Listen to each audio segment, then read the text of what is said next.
স্বাগতম। আমি মোহাম্মদ আইয়ুব আলী খান, সহকারী অধ্যাপক, গণিত, প্রভাতী শাখা।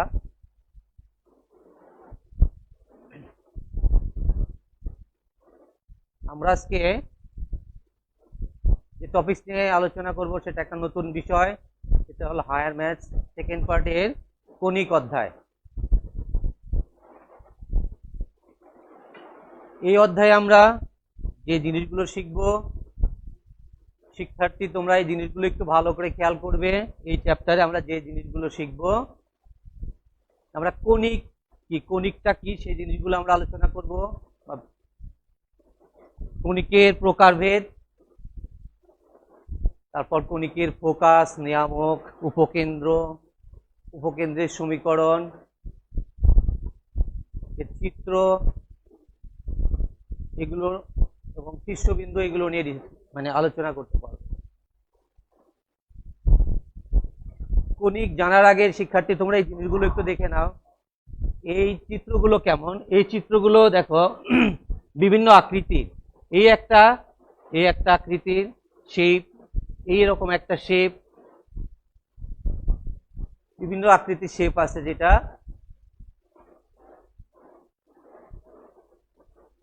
তাহলে আমরা যে কণিক শিখবো, সেই কণিকগুলো আসছে কোত্থেকে, সেই জিনিসগুলো আমরা একটু দেখছি।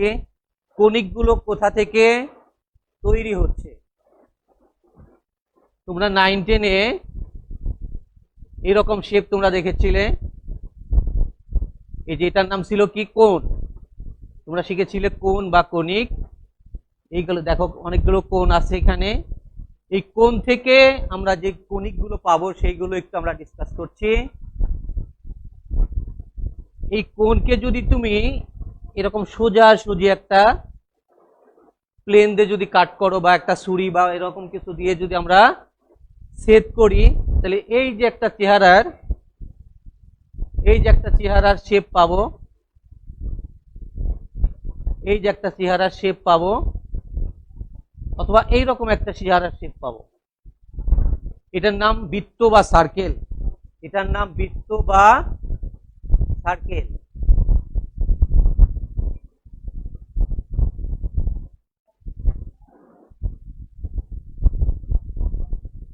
এটার নাম বৃত্ত বা সার্কেল। এটার নাম বৃত্ত।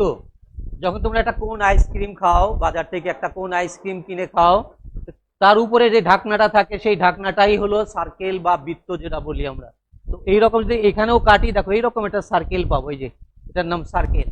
তাহলে একটা কোনকে যদি একদম এই অক্ষ বরাবর একদম সোজাসুজি লম্বভাবে ইন্টারসেক্ট করি, সেটা পাবো একটা সার্কেল বা বৃত্ত। তোমরা বৃত্ত সম্বন্ধে আগেই জানো। তারপরে যদি আমরা এই কোণকে যদি এইভাবে কাটি, একটা প্লেন বা ব্লেড দিয়ে যদি এইরকম করে কেটে দিই, তাহলে দেখো এইরকম একটা শেপ পাবো। এই শেপটার নাম হবে প্যারাবোলা। এই শেপটা হবে প্যারাবোলা। এই চ্যাপ্টারটা আমরা আগে আলোচনা করেছিলাম। আমাদের এখন যে আলোচনাটা হবে, এই কোণকে যদি আমরা এইরকম মাঝখান দিয়ে লম্বভাবে না, এরকম একটু বাঁকা করে যদি কাটি, বাঁকা করে যদি কাটি, তাহলে এটা কি পাবো? এটার নাম পাবো, এটা হলো উপবৃত্ত পাবো বা ইলিপস। এটা উপবৃত্ত বা ইলিপস পাবো। এই চ্যাপ্টারটা আমরা আলোচনা করব। এই চ্যাপ্টারটা আমাদের এখনকার বিষয়, আমরা এই চ্যাপ্টার নিয়ে আলোচনা করব। আর এটাও বলছি হাইপারবোলা বা অধিবৃত্ত, এটাকে যদি এইভাবে কাট করি, একদম এই রকম করে সোজাসুজি দুইটা, তাহলে এইখানে একটা যেটা শেপ পাবো, আর এখানে আর একটা শেপ পাবো এইরকম। এটা আমরা পরে আলোচনা করব যে জিনিসগুলো। এটা পাবো আমরা হাইপারবোলা বা অধিবৃত্ত। আমি আবার বলছি, যদি এরকম এটা ব্যাকা করে এক পাশে কাটি, তাহলে এরকম পাবো, এটার নাম হলো পরাবৃত্ত বা প্যারাবোলা। আর যদি একদম পারপেন্ডিকুলারলি কাটি, তাহলে পাবো কি? সার্কেল বা বৃত্ত। আর যদি এরকম মাঝখান দিয়ে এটাকে এইরকম লম্বভাবে না কেটে যদি একটু ব্যাকা করে কাটি, তাহলে পাবো কি? উপবৃত্ত বা ইলিপস। আর এই লম্ব এইভাবে কাট করলে, এইভাবে যদি কাট করি, তাহলে পাবো হাইপারবোলা। আমাদের আজকে আলোচনা হলো এই উপবৃত্ত। এই উপবৃত্ত, তারপর আমরা একটু এর ভিতরে যে জিনিসগুলো আসবে আমরা একটু দেখে নিব।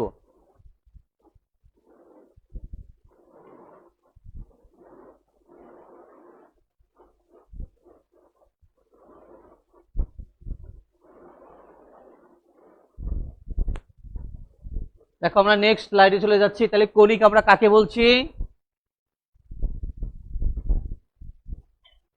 যদি কোনো সমতলের উপর এমন ভাবে একটা বিন্দু চলে যে সমতলের উপর একটি স্থির বিন্দু এবং চলমান বিন্দুর মধ্যবর্তী দূরত্ব চলমান বিন্দু হতে সমতলটির উপর একটি স্থির সরল রেখার অনুপাতে লম্ব দূরত্বের অনুপাতে সর্বদা সমান হয়।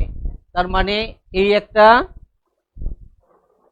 একটা কার্ভ, যদি এইরকম একটা কার্ভ হয়, কার্ভের এই একটা পয়েন্ট, তার একটা উপকেন্দ্র হলো এস, তাহলে এস পি একটা ডিস্টেন্স, আর এই পি বিন্দু থেকে এই যে একটা রেখা বলা ছিল, এই যে একটা চলমান রেখা, এই চলমান রেখার নাম হলো M Z.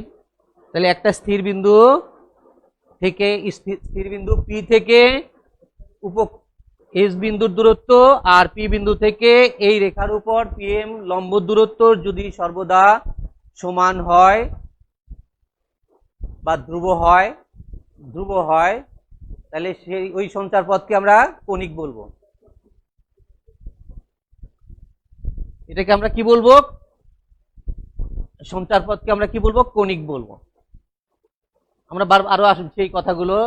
In a Cartesian plane, the ratio of the distance of the any point from a fixed point and the fixed line of a constant, then the locus of the point is called conic.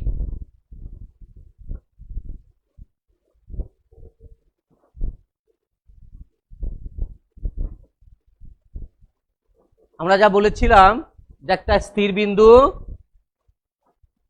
এই একটা P বিন্দু থেকে S বিন্দুর দূরত্ব, P বিন্দু থেকে S বিন্দুর দূরত্ব, আর পি বিন্দু থেকে একটা রেখা যেটা বলছিলাম, এই রেখার উপর লম্ব দূরত্ব পিএম, তার মানে এসপি একটা দূরত্ব আর হলো পিএম আর একটা দূরত্ব। এই দূরত্বের রেশিওটা কত? ই। একে আমরা আগের চ্যাপ্টারে বলেছিলাম উৎকেন্দ্রিকতা বা ইসেন্ট্রিসিটি। এই ইসেন্ট্রিসিটির উপর ডিপেন্ড করে আমাদের কনিক তিন রকমের হয়ে যাচ্ছে। তাহলে দেখো এই যে লাল কার্ভটা, এই যে লাল রঙের যে কার্ভটা, এই লাল রঙের কার্ভের জন্য যদি ই এর ভ্যালু 1 হয় তাহলে এটা হয়ে যায় পরাবৃত্ত বা প্যারাবোলা। পরাবৃত্ত বা প্যারাবোলা, তোমরা একটু নোট করবে এই জিনিসগুলো, যে ই এর ভ্যালু যদি 1 হয় তাহলে এসপি এবং পিএম, এতে কনিকের ডেফিনেশন ছিল যে এই দুটা দূরত্বের অনুপাত সর্বদা যদি ধ্রুবক হয় তাহলে কনিক পাই।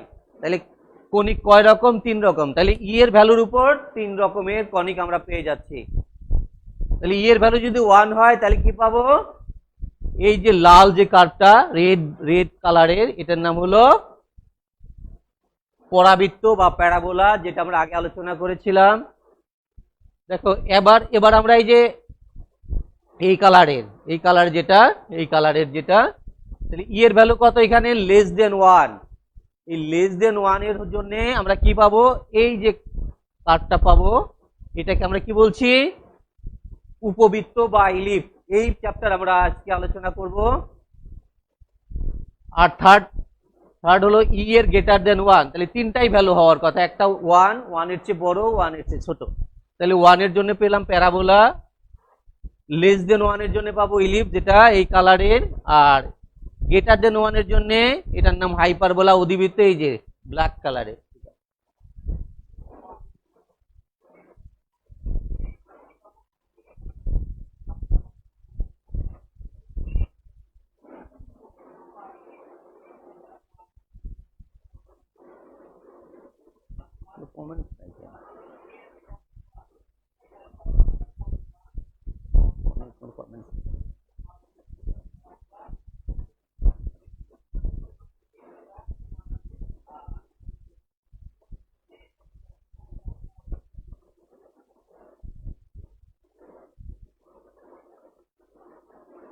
ছাত্রকে জয়েন করতে।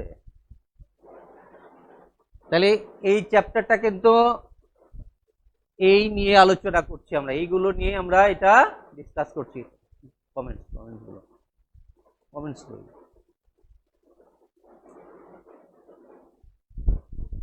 আচ্ছা দেখো নেক্সট স্লাইড আমরা পরে যেটা আলোচনা, এই যে প্যারাবোলার ইকুয়েশন, এর আগেই জানছিলাম y² = 4x, যেটা বলেছিলাম আগে। আর যে ইলিপস সেটা হলো এরকম, এর ইকুয়েশনটা এরকম যে x square by square y square b square equal to 1। এটা হলো আমাদের ইলিপসের ইকুয়েশন, এই চ্যাপ্টার নিয়ে আমাদের আলোচনা। আর এটা হলো ই এর ভ্যালু একের চেয়ে বড় ছিল, সেটার নাম অধিবৃত্ত বা হাইপারবোলা, এটার ইকুয়েশন। এটা আমরা পরে এটা নেক্সট পরে আমরা আলোচনা করব। আমরা এইটা নিয়ে আমাদের এই চ্যাপ্টার, এটা হলো 6.2 চ্যাপ্টার, এটা নিয়ে আমরা আলোচনা করব উপবৃত্ত বা ইলিপস নিয়ে। এর equation general equation x square by a square y square by b square equal to 1, এটা ইকুয়েশন। তাহলে এটা তোমরা নোট করো, এই জিনিসগুলো নোট করতে হবে, কারণ এইগুলো আমরা বলেছিলাম ইলিপসের ইকুয়েশন সম্বন্ধে জানবো, এর সমাধান সম্বন্ধে জানবো। সমাধানের জন্যে আমাদের যে কথাটা খুব ইম্পর্টেন্ট সেটা হলো এইখানে আমাদের কয়টা জিনিসের ভ্যালু জানতে হবে, একটা এ এর ভ্যালু আর একটা বি এর ভ্যালু। এই দুইটা ভ্যালু জানলেই কিন্তু আমরা সব কিছু জানতে পারবো, এর সমাধান হয়ে যাবে, যত কিছু থাকবে সবই জানা যাবে। তাহলে আমাদের এই ইকুয়েশনের ভিতরে ভ্যারিয়েবল কয়টা, দুইটা, একটা হলো এ একটা হলো বি। এই জিনিসগুলো কি এটাও আমরা জানছি একটু পরেই।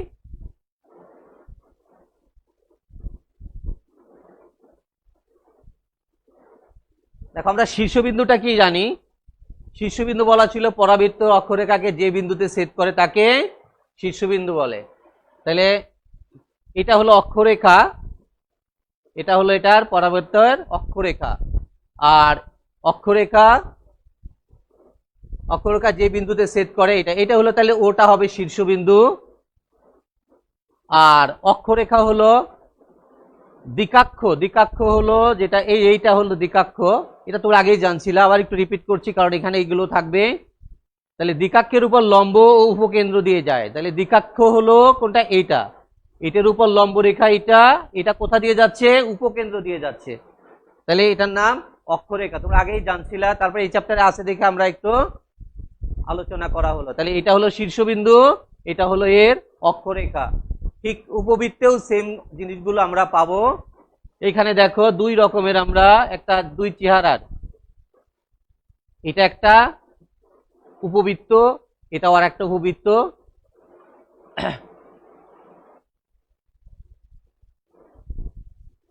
এইখানে আমরা জেনে নেই যে এই উপবৃত্তের যে আমরা দুইটা আননোনের কথা বলেছিলাম, সেটা কে কে, একটা এ একটা বি, একটা এ আর একটা বি। এই দুইটা জিনিস জানলে এই প্যারাবোলা সম্বন্ধে আমাদের ক্লিয়ার কনসেপশন চলে আসবে। তো এ আর বিটা কি, এইখান থেকে এই পর্যন্ত হলো কি, এটার নাম হলো মেজর অ্যাক্সিস, বা এটার নাম কি, এটার নাম হলো মেজর অ্যাক্সিস, আর এটা হলো মাইনর অ্যাক্সিস। তাহলে মেজর অ্যাক্সিসকে আমরা 2a বলি, আর এদিকে বলি 2b। এইটা হলো কি ফোকাস বা উপকেন্দ্র বলি।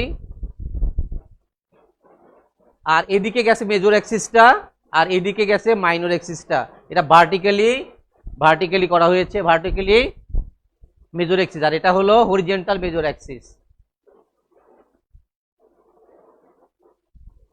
তাহলে এই রকম হলো দুইটা ফিগার, একটা হলো এটা হলো হরিজন্টাল, এটা হলো ভার্টিক্যাল ভাবে দুইটা উপবৃত্ত বা ইলিপসকে আমরা ফিগারে দেখানো হলো।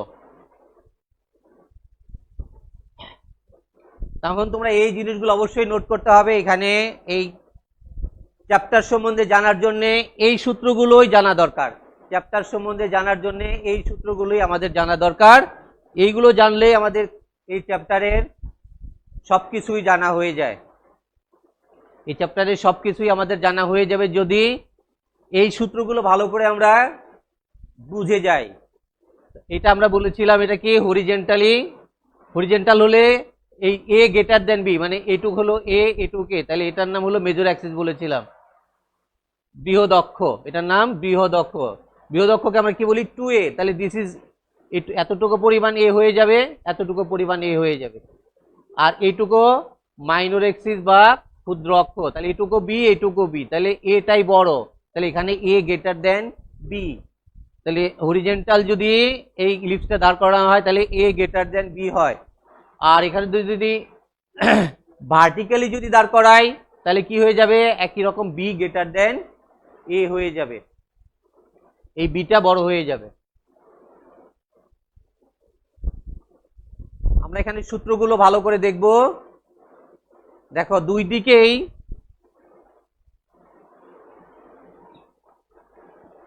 এই উপবৃত্তের কেন্দ্রের স্থানাঙ্ক, এই যে কেন্দ্র, দুটা কেন্দ্রই সেম, যেহেতু আমরা এক্স অক্ষ এবং ওয়াই অক্ষ, তাহলে কি হবে, কেন্দ্রের স্থানাঙ্ক 0 0, কেন্দ্রের স্থানাঙ্ক কত হয়ে যাবে 0 0। সবাই ক্লিয়ার কিনা দেখো যে এই যে কেন্দ্র, এটা এক্স অক্ষ 0, ওয়াই অক্ষ 0, এখানে দুই জায়গায় সেম, সো কেন্দ্রের স্থানাঙ্কটা কত হয়ে যাচ্ছে 0 0।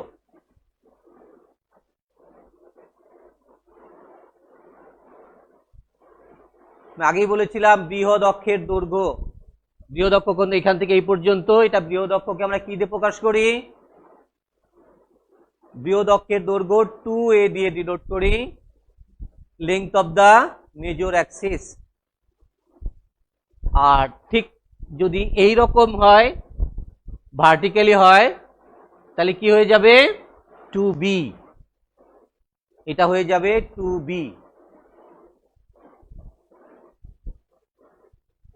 ঠিক একই রকম ক্ষুদ্র অক্ষের দৈর্ঘ্যটা কত হবে, এটার জন্য ক্ষুদ্র অক্ষের দৈর্ঘ্য কত হবে, ক্ষুদ্র অক্ষর 2b, এখান থেকে এটুকু 2b, আর এখান থেকে এটা একটু আলাদা হয়ে গেছে, এটা 2a 2a।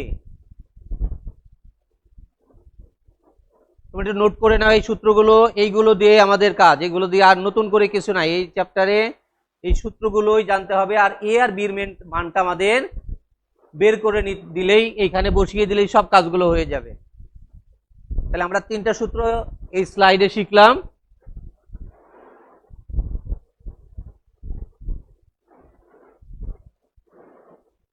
কোনো মেসেজ নেই, কোনো কমেন্টস নেই।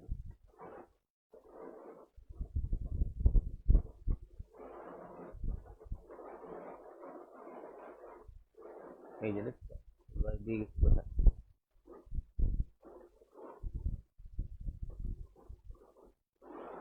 ওকে, সবাই সালাম দিয়েছো, সবার জন্য ওয়ালাইকুম আসসালাম।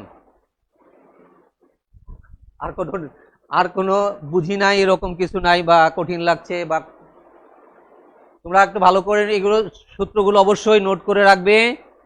এই সূত্রগুলো জানলেই আমাদের কাজটা একদম 80-90% কমপ্লিট হয়ে যাবে, 80-90% এই চ্যাপ্টারটা কমপ্লিট হয়ে যাবে যদি আমরা এই সূত্রগুলো ভালো করে জানি। দেখো নেক্সট যে ফর্মুলাটা, সেটা হলো শীর্ষবিন্দুর স্থানাঙ্ক। তাহলে কয়টা শীর্ষবিন্দু, coordinate of vertex, coordinate of vertex, coordinate of vertex, শীর্ষবিন্দু কত, প্লাস মাইনাস a0, এদিকে a0, এইখানে minus a0, that is plus minus a0, আর এখানে কি হবে, আর এখানে plus minus 0b।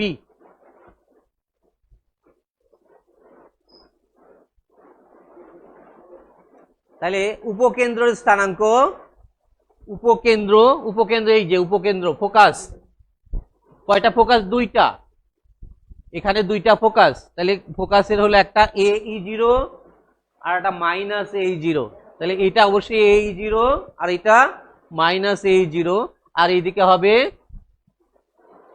0 plus minus BE এদিকে, আর এদিকে হবে 0 প্লাস মাইনাস, এদিকে প্লাস BE, এদিকে মাইনাস BE, এটার নাম উপকেন্দ্রের স্থানাঙ্ক, উপকেন্দ্রের স্থানাঙ্ক। এইগুলো হলো শীর্ষবিন্দু, এইগুলো হলো উপকেন্দ্র, এটা উপকেন্দ্র, এইগুলো হলো শীর্ষবিন্দু।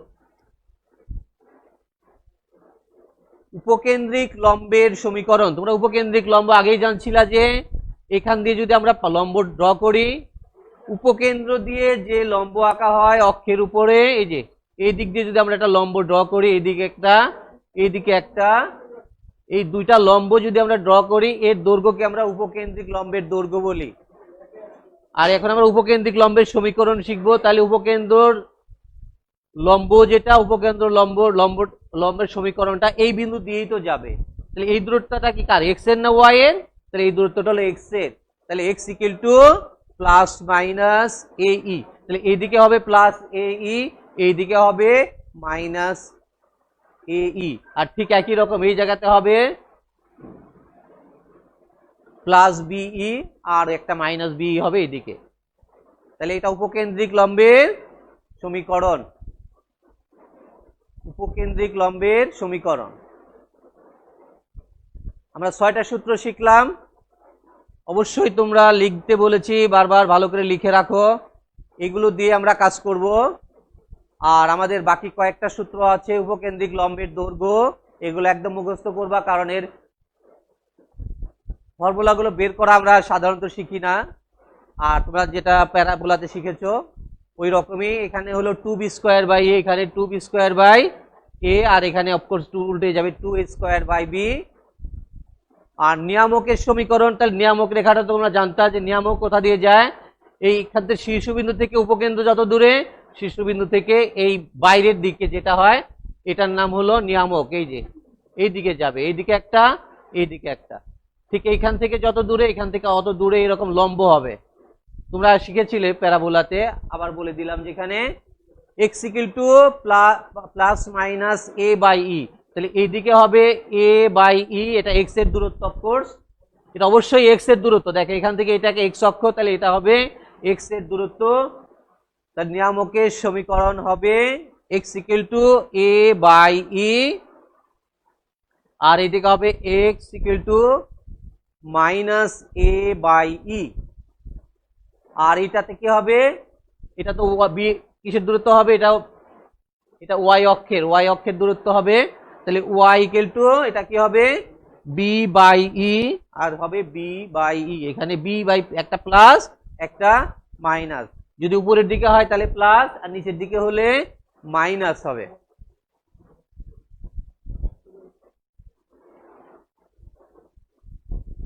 তাহলে উৎকেন্দ্রিকতা তোমরা জানো, যদি এ বড় হয় তাহলে a square minus b square by a square হবে। দ্যাট ইজ এইখানে যা ছিল নিচেও তাই হবে, a square minus b square by a square. তাহলে এটা অবশ্যই কি হবে, b square minus a square by b square. এটা হলো উৎকেন্দ্রিকতা। যদি এদিকে এটা হয়, যদি এ বড় হয় তাহলে এটা আগে আসবে, আর এখানে বি বড় হলে এটা বিটা আগে আসবে। বৃহদক্ষ, বৃহদক্ষ কোনটা বলছিলেন, এটার নাম বৃহদক্ষ। বৃহদক্ষ কি এক্স অক্ষ, এক্স অক্ষের সমীকরণ কি হবে, এক্স অক্ষের সমীকরণ হবে y ইকুয়াল টু 0। বৃহদক্ষের সমীকরণ y ইকুয়াল টু 0। এটা বৃহদক্ষটা এক্স অক্ষ, বৃহদক্ষটা কি এক্স অক্ষ, এক্স অক্ষের সমীকরণ y ইকুয়াল টু 0। আর এখানে কি হবে, এটা বৃহদক্ষ কোনটা, এটা, তাহলে y অক্ষ, y অক্ষ মানে x ইকুয়াল টু 0। আমরা দুই পাশে দুটা দিয়েছি, একসাথে দুইবার বলা হচ্ছে যাতে তোমরা আরো ক্লিয়ার করতে পারো। ঠিক একই রকম ক্ষুদ্র অক্ষ কোনটা, এটা, এটা মানে y অক্ষ, y অক্ষ মানে কি x ইকুয়াল টু 0, y অক্ষ মানে x ইকুয়াল টু 0। আর এখানেও তাই, এখানে ক্ষুদ্র অক্ষ ছিল এইটা, ক্ষুদ্র অক্ষ মানে কি এটা x অক্ষ, এখানে ক্ষুদ্র অক্ষটা হলো x অক্ষ। এখানে কি ছিল, ক্ষুদ্রাক্ষ ছিল y অক্ষ, সেজন্য x ইকুয়াল টু 0। আর এখানে কি ক্ষুদ্রাক্ষটাকে x অক্ষ, তার মানে y ইকুয়াল টু 0। এই হলো 11টা সূত্র আমাদের। তোমরা অবশ্যই এটা খাতায় নোট করবে, কারণ এক্ষুনি আমাদের যদি অঙ্ক করতে বসে এই জিনিসগুলো লাগছে। আমরা শুধু একটা প্রশ্ন শেষ করে আমরা যাচ্ছি। একটা প্রশ্ন যে এরকম একটা সমীকরণ দেওয়া ছিল, এর এই যে 11টা সূত্রের যে দেওয়া ছিল, এখান থেকে আমরা একটু জাস্ট একটু আলোচনা করে শেষ করে দিব, আমাদের টাইম শেষ হয়ে গেছে। তো এইরকম একটা সমীকরণ, এই সমীকরণটাকে আমরা দেখো এইরকম এর সাথে কম করে আনতে হবে, x square by a square, y square by b square, এই চেহারায় আনতে হবে। তাহলে এই চেহারায় আনলে আমরা এ আর বি এর ভ্যালু জানতে পারবো। তাহলে এর জায়গায় কত আছে 5, আর বি এর জায়গায় কত আছে 4। তাহলে দেখো এই 11টা সূত্রের ভিতরে এ আর বি ছাড়া আর ই ছাড়া অন্য কিছু নাই। এ বি এবং ই, এ আর বি জানলে ই জানবো, আর ই এ বি ই যদি জানি তাহলে 11টা জিনিসই আমরা এই উপবৃত্তের এই 11টা জিনিস জানলেই সবকিছুই জানা হয়ে যায়। তাহলে এই উপবৃত্তর আমরা নেক্সট দিনে আমরা এই এ এবং বি জেনে ই জেনে বাকি সব সূত্রগুলো নিয়ে আলোচনা করব, মানে বাকি সূত্রগুলো এবং এর সমাধান নিয়ে আমরা ডিসকাস করব। আজকে আমাদের সময় শেষ, সেজন্য আর আগানো যাচ্ছে না।